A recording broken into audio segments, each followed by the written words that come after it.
Bullshit. It's the No BS Marketing Show. I'm Dave Mastovich, CEO and founder of Massolutions, the world's only no bullshit marketing firm. With Father's Day coming up, this episode goes out to my dad, and I will go through the leadership lessons that he taught me. And his name is Mike, and his nickname is Tyke Mastovich, and that's because he was really small early, and that's a Mastovich trait for me, my brother, my three sons, my nephews. We grew late, which doesn't matter all that much in the big picture of life, but it does impact you in sports. And there's all kinds of stories around that. But Mike Tyke Mastovich, my dad and the father of my brother, my older brother, Mike Jr., had a lot of impact on me that molded me as a person, but as a leader. And I didn't realize that about the leadership qualities until I was in the early stages of my career. And now over time, even today when I sat down, I ended up coming up with 6 areas where he taught without even consciously teaching. And they were leadership traits that were way ahead of his time when he was in his 20s, 30s, 40s and leading. And he always led. He was a community leader in various organizations, community organizations, a coach in sports, but he also led as an entrepreneur, owning his own company. And then when he sold his company to a bigger company, he was a senior leader of that company.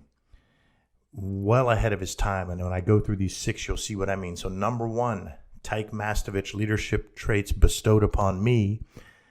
Number 1, be vulnerable. Now he taught this with his actions. Way ahead of his time. Showed emotion on a regular basis. Movies, would start crying. Speeches, he'd be at an event and speeches, he'd be tearing up, telling Mike and I he loved us, telling us that when he could do better and what he learned. He was just willing to talk about mistakes, willing to talk about life lessons. He was just vulnerable. And that's even rare of men today, and it's a problem that is shifting. But think of that. I was considered ahead of my time by being vulnerable, and this guy was vulnerable way back when. And he taught me be vulnerable through his actions. He never said, hey, be vulnerable. He just was vulnerable way ahead of his time. I would say he's 2 generations ahead of his time because I was a generation ahead of my time. Number 2, he talked about respect a lot. So you'll notice if anyone's around me that I still refer to my teachers and coaches as Mr. So I would see these people when I was in my 20s and 30s. They would say, you can call me Jim. And I'd say, no, you're Mr. Bruce. You were one of my coaches. And, Mr. Cobalt reached out to me after I was recognized for something. It was a very kind gesture. A chemistry teacher, a great teacher of mine. And Mr. Cobalt reached out to me, and I said, thank you, Mr. Cobo, in the email. And he kind of laughed at me. But those little things about respect and respecting others were taught to me by my dad, Mike Tyke Mastovich. And it was just a constant thing that he did. He always treated people with respect. And it was their for their backgrounds, for their experience, for their position.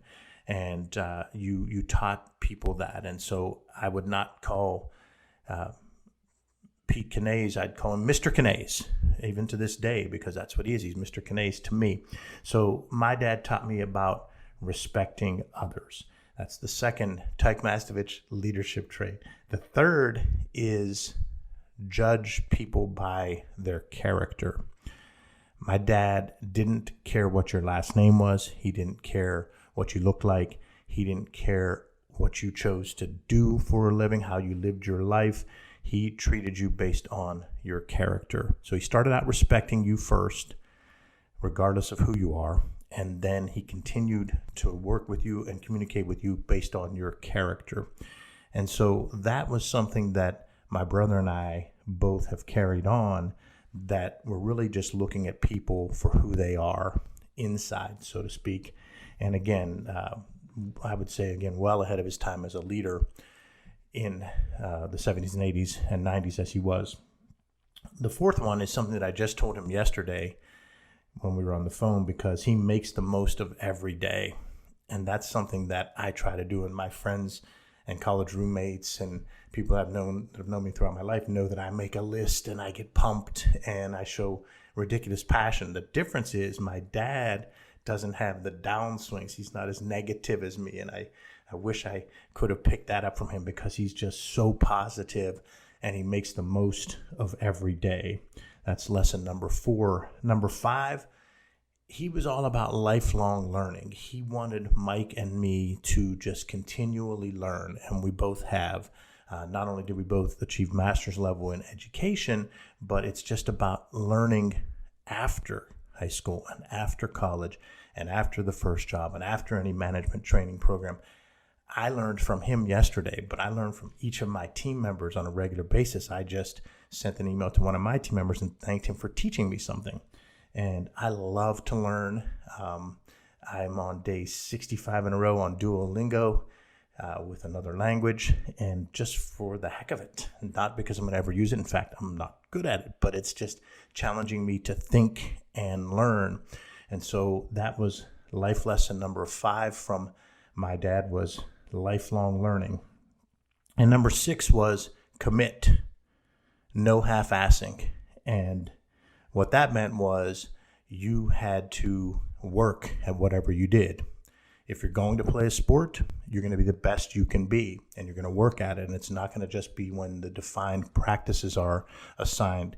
And whenever you're in school, you're going to work at it and you're going to learn. It wasn't so much the grade. One of the coolest things he taught me was it's not so much an A or a B, it's how much did you learn.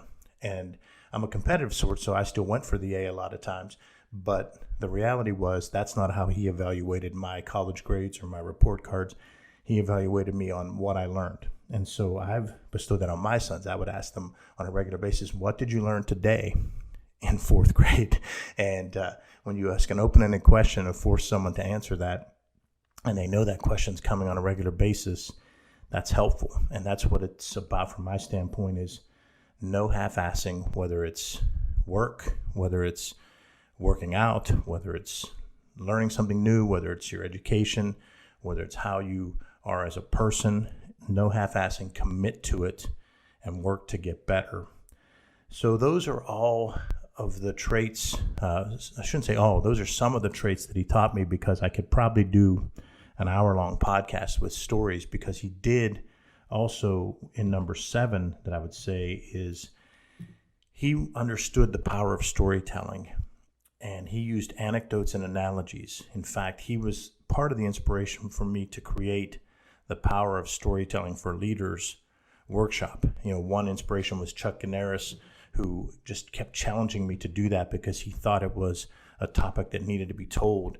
But my dad was an inspiration as I kept figuring out different points that I wanted to make about the power of storytelling for leaders. And one that I kept thinking was he always used these anecdotes and analogies. And he would tell stories, and he would just tell these stories, and he'd bring up someone from his past. Doc Wright used to say this. I guess Doc Wright was his family doctor. And he would go through each of these people, and he would tell us these stories. And he'd use anecdotes and analogies to make a point. And it helped teach Mike and me, but it also made for these funny stories that I'm sure Mike has told my nephews and my niece, and I've told Alec, Brevin, and Carter. So he understood the power of storytelling, because we all learn from stories, and he's a fantastic storyteller. Both my parents are great storytellers, and my brother is a career storyteller. He gets paid to tell stories. So storytelling is a Mastovich trait, and I watch Alec, Brevin, and Carter, and I see them all have their own skills at storytelling, and that's the legacy of my parents, I believe. And my dad, with the anecdotes and analogies, he's just a great storyteller, somehow makes you laugh no matter what, but he's telling a lesson along the way. So I guess I'm going to live his be vulnerable here, because I'm getting a little choked up. But Dad, happy Father's Day.